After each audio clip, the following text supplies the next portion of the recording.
back to school. It's only 3 words, but they spark a lot of emotion in our teenagers. See, some students have been waiting to get back to school pretty much all summer. Other students dread the start of a new school year, or even those 3 words, back to school. We cannot let fear or a lack of training keep us from fulfilling the Great Commission in Mark 16.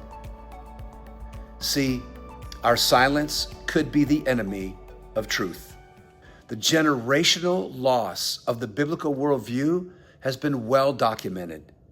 A major slide from the 65% biblical worldview of the silent generation to the 4% of a biblical worldview in Gen Z.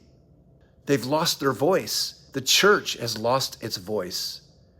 And yet there are many signs, tipping points, I like to call them, in culture that prove a subcultural shift or a movement, a awakening. And over time, with the explosion of the entertainment and the social media age, our generational changes have become a single decade. The social media and information age has given us a moment today, a viral moment that could assist our young people and equip them in their role as apologists and the Great Commission. See, what America is missing is a true spiritual awakening, like the first and second Great Awakenings of the 18th and 19th centuries. The term Great Awakening referred to seasons of religious revival. Seasons of religious revival and enthusiasm and involvement, and it affected a nation. There isn't a revival or awakening in American history that happened without the influence of young people. The cultural awakening that is caused by students going back to school could be significant. I mean, think about it. 40 million teenagers are coming back to school. And they say somewhere around 2.5 million teenagers attend a youth group every single week. So think about that, 2.5 million students, Christian students, coming back into our schools. Here are 4 simple, practical things that we can do to help teenagers share their faith. First of all, teach them their faith. Teach them the power of their faith. Second, host a back-to-school party. And finally, we can help them to become familiar with other believers in their school. You see, if we teach teenagers these simple principles, back to school may not be very fearful, and it could become a wave of revival. You know, just about a year ago, the Charlie Kirk assassination seemingly could have driven our young people in 2 directions. First, it could have driven them to fear, right? And to cower and to back away from their faith.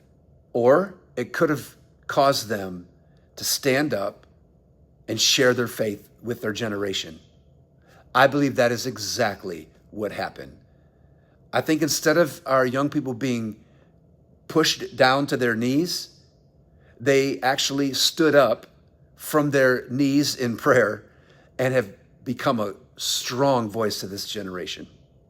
Someone once said, if we could encourage students in America, Christian students in America, to enter their campus as a mission field, it would change a generation. I believe that moment is here. We need to value the back to school. We need to value the moments of returning to the campus mission field and help this significant number, this 2.5 million Christian teenagers who are entering the public school, to stand for their faith in the classroom, in the hallway, in the lunchroom, on the sports field. If silence is the enemy of truth, then words are the friend of faith. Our response must be swift and clear. Silence is the enemy of truth. But listen, our voice is the friend of faith. We are going to take the gospel of Jesus Christ to the ends of the earth. But before we get to the ends of the earth, it has to happen on the high school campus. Look at these words in Mark 16, verses 16 to 20. And then the 11 disciples went to Galilee, to the mountain where Jesus had told them to go. And when they saw him, they worshiped him, but some doubted. That's what happens today, right? Some will worship him in public and some will doubt him.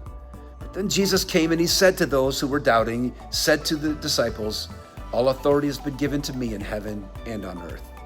Therefore, go and make disciples of all the nations, baptizing them in the name of the Father and of the Son and of the Holy Spirit, and teach them to obey everything that I have commanded you.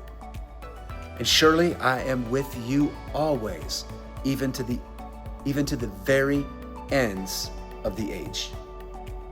So why is back to school so important? Jesus said, "I will not leave you. I will be with you." We know that we are living in the age of the Spirit, and the power of the Holy Spirit will rest upon our young people as they become apologists. Millions of them will be advocates and ambassadors for the gospel on the mission field called the junior high and high school campus.